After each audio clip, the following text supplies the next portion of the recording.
हे ब्युटिफुल. हाय. हे काय प्रॉब्लेम आहे? आपली दोस्ती इतकी नाहीये की तू हे मला द्यावं आणि मी ते घ्यावं. थँक्स.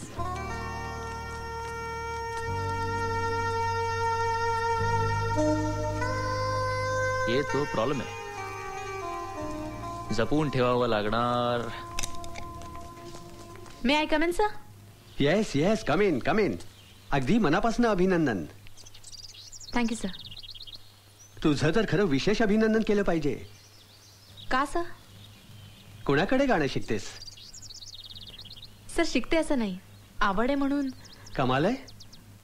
तरीही पहिला नंबर. तुला जर योग्य तालीम मिळाली तर तुला तर खूप चांगलं भवितव्य आहे. Sir I think you are praising a little more. Not at all बेटा, not at all. I am praising the real substance. Pandit ओंकारनाथांशी माझं बोलणं झालंय. तू त्यांना ओळखतेस का? त्यांचं नाव आणि आवाज दोन्ही ओळखते मी. मग माझं त्यांचं बोलणं झालंय. ते तुला शिकवायला तयार आहे. रिअली? त्यांच्यासाठी चिठ्ठी तयार करून ठेवली. ओके, फायनलला मला तू पहिली यायला हवीस. सर कॉम्पिटिशन जिंकेन ना जिंकेन, पण पंडित ओंकारनाथांच्या शिकवणीच्या रूपात आपण मला खूप मोठं बक्षीस दिलं. अगं बक्षीस कसलं वेडे, आशीर्वाद आहेत समज. All the best. Thank you sir, thank you so All the much. Direct Pandit ओंकारनाथांची ट्युशन म्हणजे टू मच. तुला माहितीये का शिर्या, पंडित ओंकारनाथ कोणालाही प्रायव्हेट ट्युशन देत नाहीत. आणि तुला हे माहितीये का की गुरुकुल पद्धतीने गेली 12 वर्ष त्यांच्याकडे फक्त 2 स्टुडंट्स आहेत. माझं गाणं न ऐकताही ते मला ट्युशन द्यायला तयार झाले. कूल ना? बोल ना शिर्या, तुला काय वाटतं? शिर्या बोल ना. माझ्या वाटण्याने काय फरक पडणार आहे? प्रॉब्लेम काय? तिरसटासारखा का बोलतोय तू माझ्याशी? मला कुठे तुझ्यासारखा गोड गळा आहे गोड गोड बोलायला? काय झालंय शिर्या?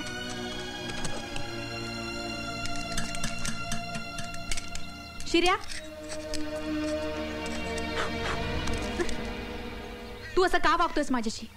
काय केलंय मी? तू जर असंच वागणार असेल ना तर मी निघून जाते इकडनं.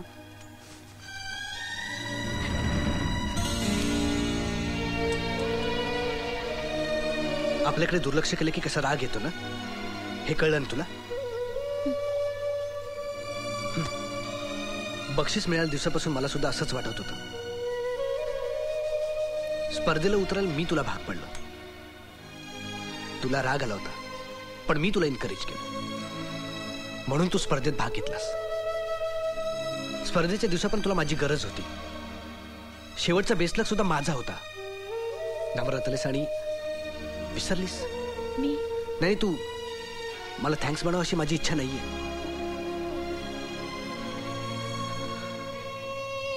कॉलेजमधली चिकणी चिकणी पोरं, भारी भारी कपडे घालणारी, मोठ्या मोठ्या गाड्या उडवणारे तुझे मित्रमैत्रिणी आहेत. त्यात मी कोण? शिर्या, मी साधा गॅरेज मॅकॅनिक. हो ना? तुला आठवतं तू शहरात नवीन आलीस तेव्हा गॅरेजमध्ये रोज संध्याकाळी यायचीस मला भेटायला. माझ्या खाण्यापिण्याची चौकशी करायचीस. मला वाटलं होतं की बक्षीस मिळाल्यावर तू आवर्जून माझ्याकडे येशील. मला म्हणशील चल आपण सेलिब्रेट करूया. मी चुकले शिर्या, पण मी मुद्दामून नाही केलं. हे बघ गार्गी, यश माणसाला वेगवेगळे रस्ते दाखवतं, पण तेव्हा तिथपर्यंत पोहोचण्याची जी वाट असते ना ती मुद्दाम पायात बांधून ठेवावी लागते. I am sorry. आणि मी हे कायम लक्षात ठेवे. हे बघ गार्गी, एक वेळ तू मला विसर. मी तुला नाही विसरू शकत शिर्या. आणि विसरलीस तर काय? तर कान पकड माझे. तुला माहिती आज मी किती आनंदात आले होते, पण तू फक्त रडवलंस मला.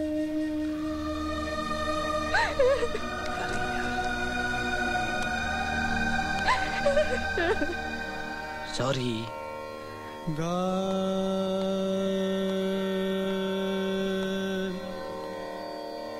सारगामा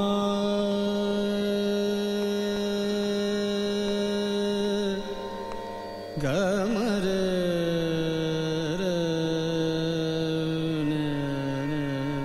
सा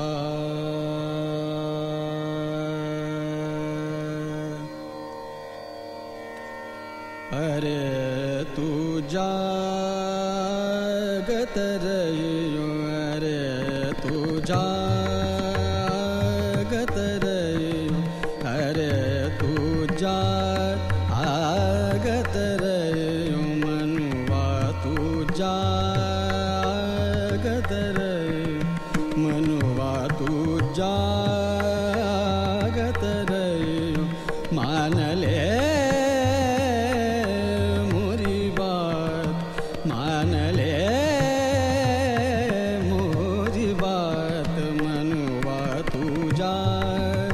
जागत रहियो अरे तू जागत रहियो जाग जाग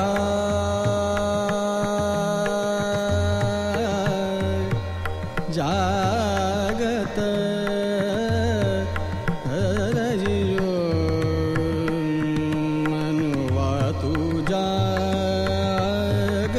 रहियो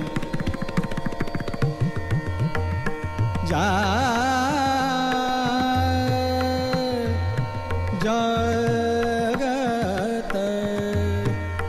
रहियो ओ जग झूठा सब माया झूठी जग झूठा सब माया झूठी कोई नहीं तेरा गुनीदास या जग में अरे तू जागत रही मनुआ तू जागत रही मनुआ तू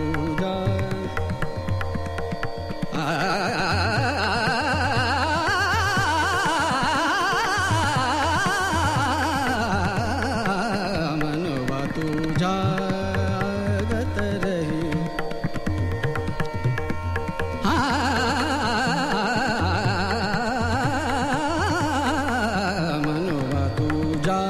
मनुआ तू जाग अरे तू जागत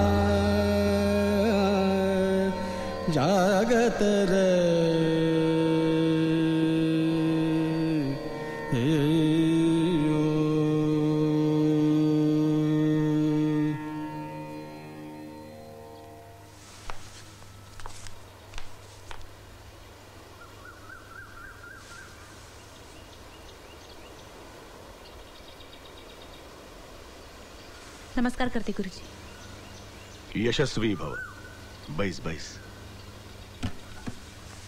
गार्गी न तू छान आहे नाव. प्राचार्य फार तारीफ करत होते तुझ्या गळ्याची. बक्षीस बिक्षीसही मिळवलेस म्हणे. बहुत खूब. कोणाकडे शिकली आहेस गाणं? अजून कोणाकडे शिकले नाही मी. कमाल आहे. न शिकताच एवढी कमाई. काम करत असताना आई गाणं गुणगुणते. तीच सवय लागली. गुणगुणणं म्हणजे स्वरांशी चाळाच असतो. पण मेहनतीची तयारी आहे तुझी. माझी शिकवणी म्हणजे गुणगुणणं नाही, संगीत म्हणजे पूजा मानतो मी. त्यामुळे हौस म्हणून 4 दिवस शिकायचं असेल तो मैं कहूंगा मत सीखना. नाही पंडितजी, मला खरंच मनापासून शिकायचंय. तर मग नक्की शिकवेन. कधीपासून येणार? अगदी आज, आता, कधीही. आज नाही, आजचे माझे प्रोग्राम्स ठरलेले आहेत. उद्या संध्याकाळी ये. Thank you sir. ये. येते मी.